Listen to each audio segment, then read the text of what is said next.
مکان گروی لینے یا دینے کا صحیح طریقہ کیا ہے؟ صحیح طریقہ یہ ہے کہ آپ نے جو گروی رکھوایا نا اس سے آپ فائدہ نہیں اٹھائیں گے.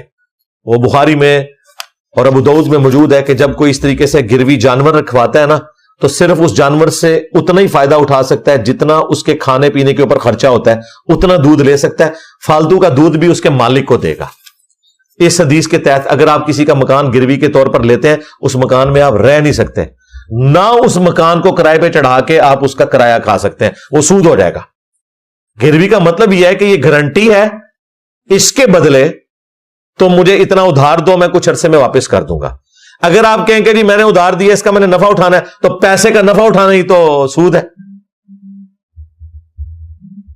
لیکن اگر آپ کسی سے مکان کرائے پہ لیتے ہیں اور آپ اسے کرایہ ادا کر رہے ہیں تو وہ جائز ہے، کیونکہ اس میں کموڈٹی انوالو ہو گئی ہے.